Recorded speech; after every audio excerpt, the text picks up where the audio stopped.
Olá, bom dia! O AgroBand está entrando no ar para todo o Brasil através da TV Bandeirantes e do canal Terra Viva. Expectativa: colheita de grão se aproxima do fim e safra deve ser a segunda maior da história. Nutritivo e saboroso. Saiba curiosidades sobre a produção do azeite de oliva. Mercado externo.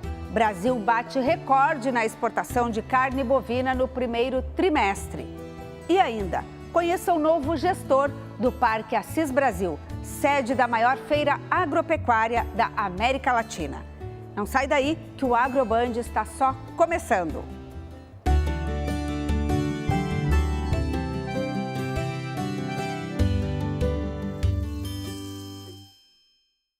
A colheita de grãos já está se encerrando no país. A safra deste ano deve ser a segunda maior da história, de acordo com a última projeção do IBGE. O bom desempenho é reflexo do plantio de milho, que deve ter produção recorde neste ano. Valdinei ampliou em 10% a área plantada nas lavouras de milho e soja. Mas o clima não ajudou e a produção de soja caiu 20% em relação ao ano passado. Para compensar as perdas, ele aposta na segunda safra de milho recém-plantada. O produtor nunca desiste, né? Ele sempre quer plantar de novo, né? Quer produzir alimento mesmo, né?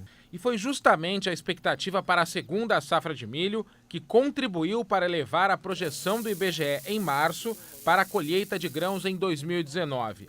A estimativa mais recente é superior a 230 milhões de toneladas de grãos, o que seria o segundo melhor resultado da história, abaixo apenas de 2017. Este especialista em agronegócio destaca que os resultados são importantes para o crescimento da economia do país. A contribuição do agronegócio para o PIB nacional, isso aí soma para o crescimento do país, faz a economia se movimentar e, além disso, uma produção, uma super safra, ela ajuda no controle da inflação. A área plantada no Brasil cresceu em comparação com a safra passada e ultrapassou 62 milhões de hectares.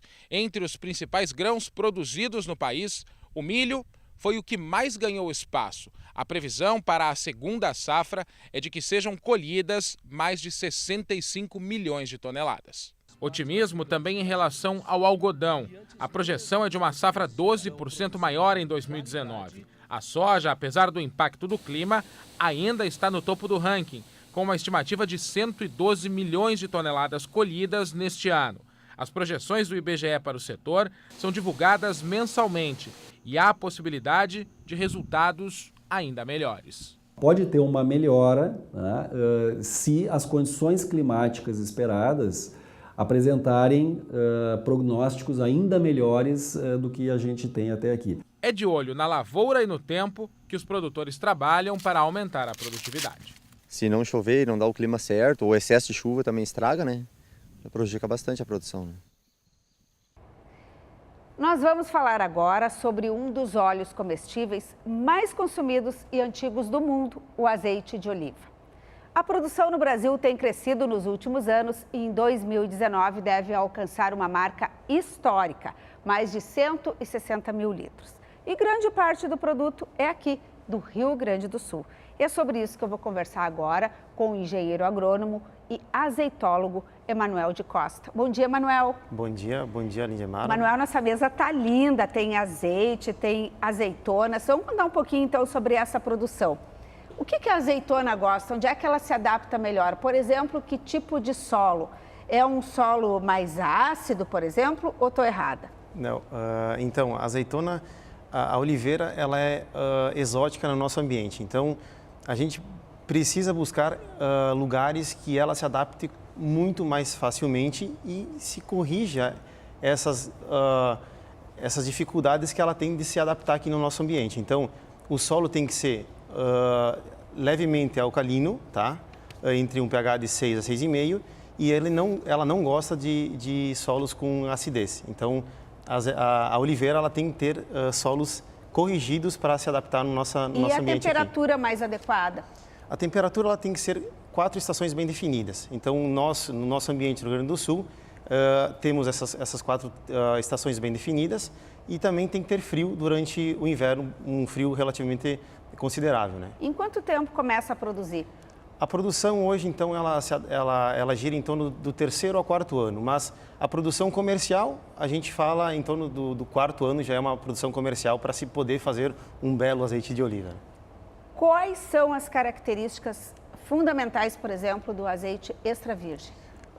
Então, as características principais que um azeite extra virgem tem que ter, além das propriedades físicas e químicas que ele tem que ser, entre eles o índice de acidez, o índice de peróxidos, temos que também ter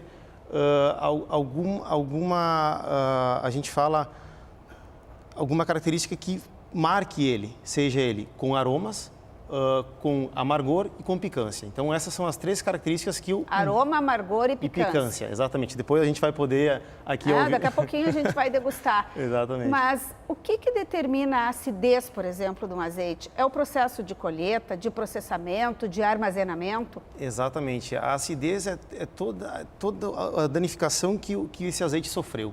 Seja ele do momento da colheita até o invase o invase e o armazenamento dessa... A fruta tem que estar perfeita. Exatamente. Ela não pode ter ataque de insetos, de fungos, nada disso. Ela tem que estar intacta e quanto mais sã ela estiver, melhor o azeite vai ser. E a análise do produto feita em laboratório, por exemplo, o laboratório da Embrapa Clima Temperado faz a análise. Ela é uma análise sensorial também ou não? É só da análise essa química? É uma análise química. A análise química, como eu mencionei anteriormente, ela é um dos parâmetros para se classificar um azeite extra virgem. Então, na legislação existem lá, por exemplo, um parâmetro, a acidez ela tem que ter no máximo 0,8% de acidez livre no tipo ácido graxo oleico. Seja ele, não pode ter a mais que esses índices, e isso significa dizer o quê? São radicais livres que foram danificados, seja eles por temperatura, por oxidação, por esses fatores, tempo de processamento alongado, isso desqualifica um azeite. Porém, a análise sensorial, ela é muito mais importante, tá? Por quê? A gente deve consumir ele frio em temperatura ambiente ou dá para esquentar, dá para cozinhar com azeite de oliva? Isso são mitos, né? O azeite, ele é uma das melhores moléculas de ácido graxo existentes no mundo. Então, não é por isso que ele foi feito lá há 2.000, a 3.000 anos atrás, já se tinha essa molécula. Então, ele aquecido, com certeza ele vai perder algumas características. Seja ele, a ligação química lá vai se romper e ela não vai ser benéfica como fosse um extra virgem, não aquecido, mas ele mantém, com certeza.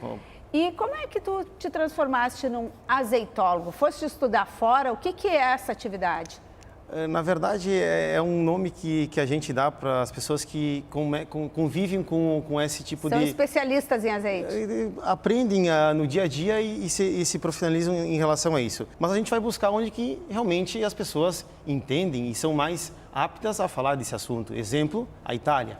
Nós, todo ano, vamos à Itália, ficamos lá 2, 3 semanas, passamos com os melhores degustadores e desenvolvedores de tecnologia de extração de azeite. E ali a gente, cada dia, aprende um pouquinho. A gente não entende muito, mas a gente vai sempre se adaptando às novas tecnologias e se aprimorando. Emanuel, embalagem, vidro ou lata? Com certeza vidro, sempre vidro. Por quê? Porque, e ele escuro, exatamente. Tem que ser um vidro escuro. Porque a luz altera a qualidade se passar a luz. Com certeza. Então, esses raios, essa luz aqui está danificando o nosso azeite aqui. Nós temos que consumir o quanto antes ele. Vamos embora consumir, então. Agora eu vou aprender. Degustar azeite. Como é que é? Olha só, eu tenho até já meu copinho aqui. Exato. Posso Então, pegar, a gente passou já pela análise física, estamos aptos a dizer que é um azeite extra virgem e vamos ver as qualidades que esse azeite pode nos proporcionar. Seja ele, lembra lá, aromas, amargor e picância. Então, o método para a gente perceber isso, a gente tem que aquecer ele a 28 a 30 graus. E como é que a gente faz isso? A gente coloca na palminha da mão, tapa esse azeite, dá umas giradinhas, faz ele aquecer, porque a nossa mão tem entre torno de calor, exato. E a primeira coisa que a gente vai fazer vai cheirar esse azeite. Ali existem várias virtudes, por exemplo, cheiro de grama cortada, cheiro de tomate, cheiro de amêndoa, cheiro de alcachofra, cheiro de frutas vermelhas.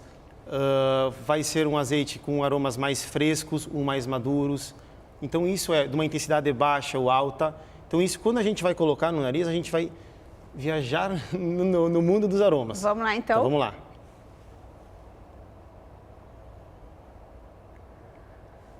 Percebe? Esse é um monovarietal, então como a Olivas trabalha com... Eu vou dizer qual aroma que eu senti. Vai, tenta. De grama. Perfeito. Esse aqui é um arbequina, é um monovarietal arbequina e ele expressa um frescor, uma grama cortada, uma folha verde bem interessante. Perfeito. E bem amendoado. Próximo passo. Próximo passo, a gente tem que colocar na boca uma quantidade, vamos lá, uma colher de sopa...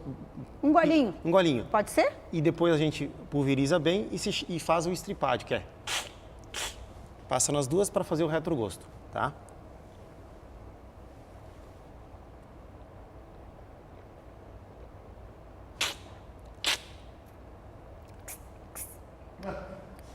Olha, preciso melhorar. Tu sente que tem...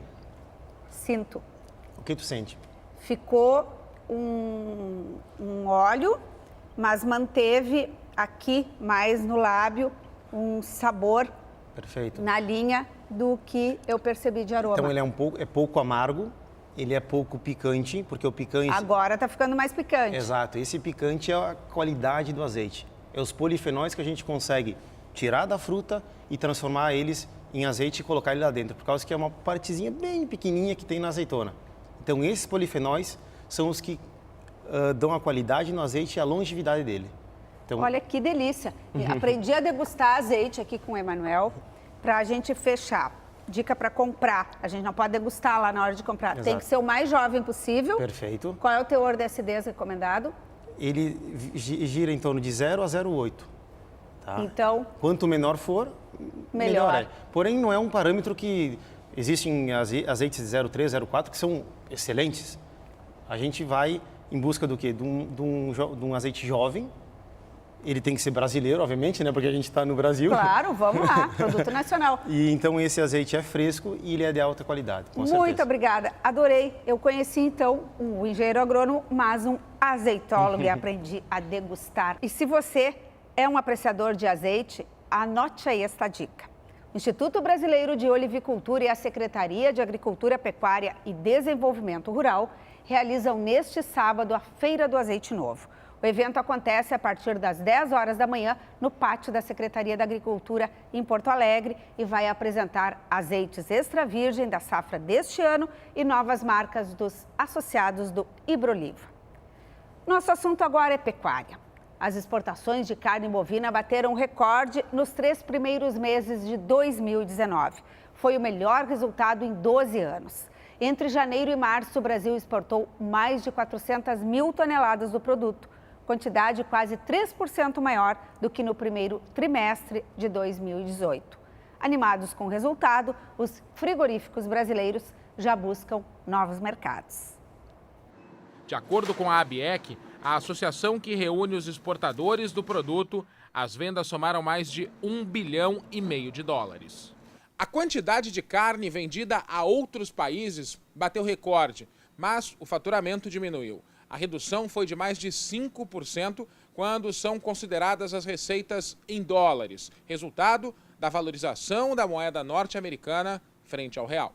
Este economista especialista em agronegócio salienta que, em reais, o faturamento cresceu aproximadamente 9%. Ele avalia que o câmbio favoreceu a expansão do volume exportado. A nossa carne ela se tornou relativamente mais barata lá fora. Então o que nós fizemos? Baixamos o preço no mercado internacional, porque o câmbio nos possibilitou fazer isso, para vender um volume maior. Entre os 10 principais importadores de carne bovina brasileira, 5 são países árabes. Eles devem ser o destino de uma viagem do presidente Jair Bolsonaro, marcada para o segundo semestre deste ano. A intenção é passar a imagem de parceria, depois que na visita a Israel, o presidente anunciou a abertura de uma representação comercial em Jerusalém, cidade disputada por palestinos e israelenses. A Câmara de Comércio Árabe-Brasileira considera que a medida não deve afetar as relações comerciais. Nós, Brasil, temos que vender para todos e comprar de todos. Se os nossos clientes brigam entre si, o problema é deles, não é o Brasil que vai mediar esses conflitos. Além de manter mercados, a carne brasileira busca novos compradores. Este frigorífico em Parobé, no Rio Grande do Sul, exporta 15% da produção. O plano para este ano é aumentar as vendas para o exterior. A ampliação da exportação para nós é muito atraente, porque ela consegue ter uma agregação de valor dos nossos produtos. Hoje o mercado de exportação está valorizando o nosso produto. No dia 6 de maio, a ministra da Agricultura viaja para a Ásia. No Japão, Tereza Cristina vai participar da reunião dos ministros da Agricultura dos países que integram o G20. Depois, ela vai para a China, onde deve visitar uma feira em Xangai e terá encontro com autoridades locais para discutir a abertura de novas plantas de carne e exportação de soja. Também estão previstas no roteiro passagens pelo Vietnã e Indonésia. E falando em pecuária, o espaço que cedia a maior exposição de animais da América Latina está sob nova administração. O Parque Assis Brasil, onde acontece a Expo Inter, está agora sob os cuidados do veterinário José Arthur Martins, que atua na Secretaria da Agricultura há mais de 40 anos. E é com ele que eu converso agora. Bom dia. Bom dia, Elizimar. Bom, a gente se conhece, 40 anos, José Arthur, todo o tempo 40, de jornalismo, né? Vamos deixar por 30, mais ou menos, alguma coisa assim. Vamos deixar por 35 por aí. Então, eu vou dizer para o público que o José Arthur é uma fonte antiga. Tinha um tempo que a gente ficava cuidando, os presidentes da República que vinham, sempre a gente trocava essa figurinha, porque era raro vir, né? Daí, em 1986, tinha vindo o José Sarney e de lá para cá ficou mais comum, porque valoriza a Expo Inter, a presença do presidente. Sem dúvida nenhuma, né, Elizimar? A presença do presidente da República e no momento maior da Expo Inter, né, que é ali o desfile dos grandes campeões, quer dizer, onde os animais que se prepararam, às vezes, durante uma vida inteira, né, vêm ali para o seu momento maior e nada, né, mais representativo do que a presença, a participação, a figura do presidente da República e das outras demais autoridades. E a tua história no parque, na Expo Inter, começou como comissário, trabalhando no comissariado, que cuida da organização da presença dos animais, que são Exatamente. A origem da Expo Inter. Na verdade, a exposição de animais, vamos dizer assim, é o cerne da exposição, da Expo Inter, que hoje, né, tem todo um outro cenário. A presença de máquinas e implementos agrícolas cresceu significativamente, a feira das agroindústrias, da agroindústria familiar, artesanato, todos esses cresceram em volta da exposição de animais. O que dá já para antecipar agora? A gente está às vésperas do primeiro grande evento do primeiro semestre no parque, que é a Expo Leite FenaSul, agora em maio. E há 4 meses da Expo Inter. Hoje, mais precisamente, há 119 dias. Da Expo Inter. Da Expo Inter. Mas a Expo Leite FenaSul talvez seja, como eu digo, o laboratório, né? É a preparação, a gente toma alguns procedimentos iniciais, vamos dizer, na organização, embora, né, a organização da Expo Inter, ela tome os 350 dias do ano, vamos dizer assim, porque os outros 15 são, né, realmente a própria exposição. Na FenaSul, né, Expo Leite, a gente começa a ter os primeiros movimentos, muitas vezes a marca terminou a FenaSul Expo Leite, começa, bom, agora sim, agora entramos de ponta cabeça, foco total na Expo Inter. E, claro, a gente trabalha com planejamento e até com projeções, né, que não pode ficar só nesse ano. A gente já está trabalhando também na FenaSul Expo Leite de 2020. Como eu digo, a FenaSul Expo Leite é o primeiro evento, é o maior evento do primeiro semestre no Parque de Exposições, né?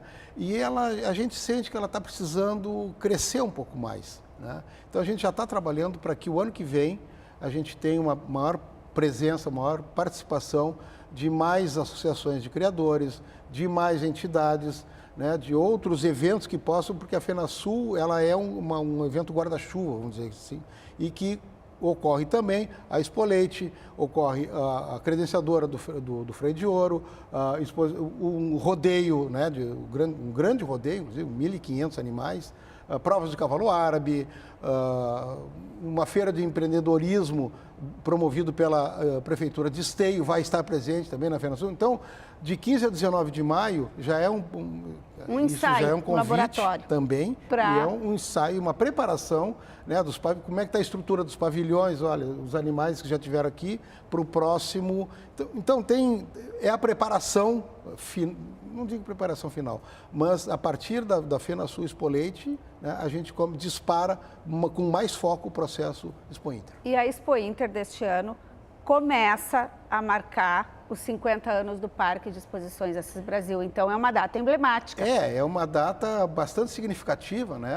A primeira exposição no Parque de Exposições do Brasil, lá na época, às margens da BR-116. Que era muito difícil de chegar, era longe. Era uma dificuldade, não tinha Transurb, o ônibus era complicado, estacionamento era, enfim, tudo era mais Agora, fácil. com o nosso trem metropolitano, ficou mais fácil. Ficou bem mais fácil. Né? Inclusive, assim, ó, eu tenho algumas fotos aéreas do parque num domingo de sol, que é aquela passarela do Transurb, a entrada do parque, é uma massa de gente, só é uma cena muito legal, plasticamente muito legal.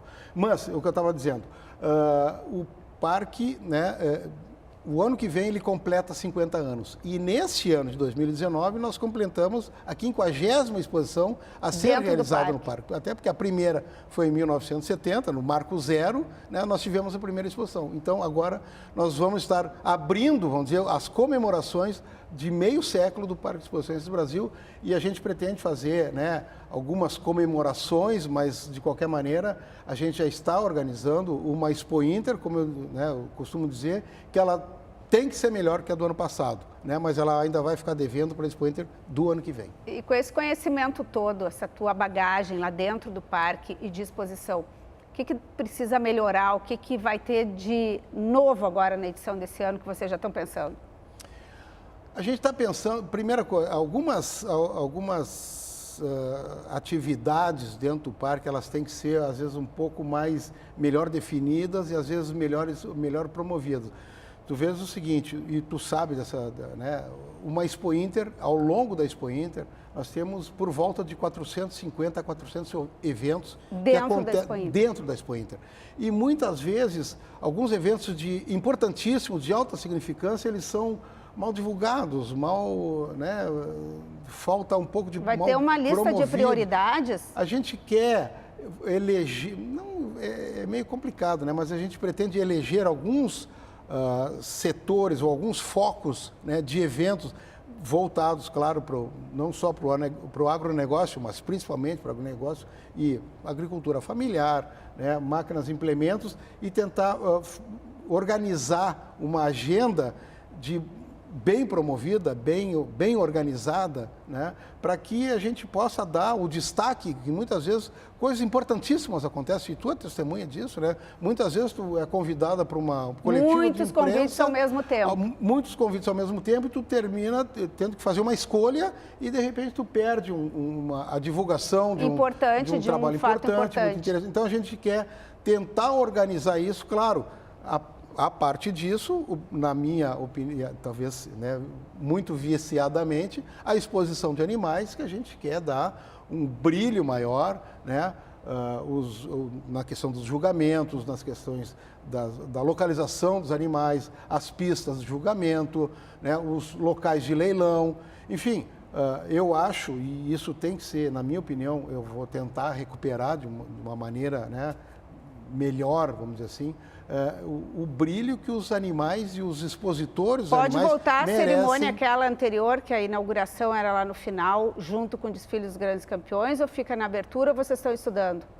A ideia ainda, isso tá em estudos, né? Até porque o secretário é novo, né? A equipe o governador é novo, a equipe de governo toda é nova, só eu, o velho aqui, que né, tem algum conhecimento, não só eu, mas claro, tem muito mais gente, mas essa relação de uma exposição, muitas vezes em primeiro ano de governo, ela é um pouco mais diferente, porque as pessoas têm que conhecer um pouco melhor. A gente com certeza vai conversar muito mais antes da Expo Inter para afinar e saber mais detalhes. Obrigada por esse primeiro bate-papo aqui. Obrigado, Bom trabalho, então. Obrigado. E a gente vai continuar na nossa parceria, o Grupo Bandeirantes, sempre presente em todos os eventos lá no parque. Obrigado. O Agroband faz um rápido intervalo, mas daqui a pouco a gente volta. Não sai daí.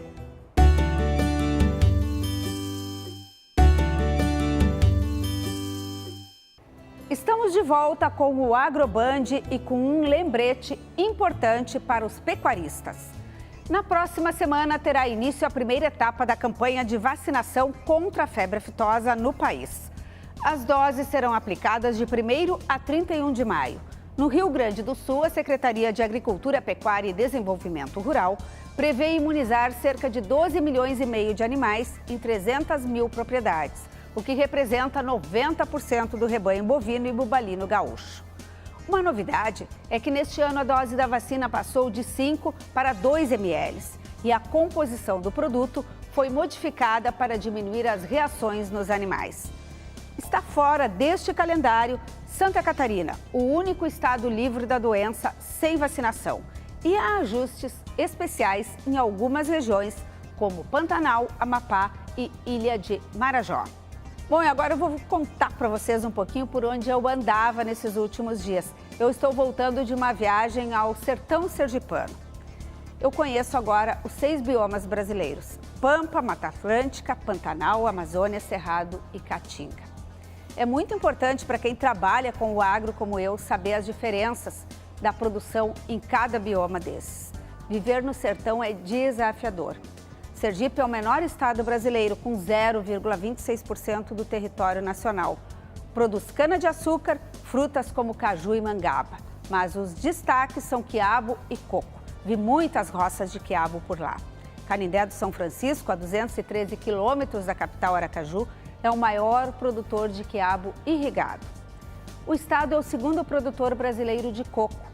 O alimento para os animais é a palma forrageira e a vegetação típica, o mandacaru, um tipo de cactus. A visita vale também pelas belezas naturais do Rio São Francisco, pelos cânions do Xingó, que ficam ao lado da usina hidrelétrica, e pela Rota do Cangaço, onde o bando de lampião foi emboscado. Eu fui lá conferir. Sergipe possui a maior mina de potássio da América Latina. Tem um parque eólico e plataformas de petróleo. Além, claro, do tradicional prato servido por lá, o caranguejo. E o programa de hoje vai ficando por aqui. Não esqueça de curtir a nossa página no Facebook. Lá é possível rever o conteúdo deste e de outros programas. Até o nosso próximo encontro. Tchau!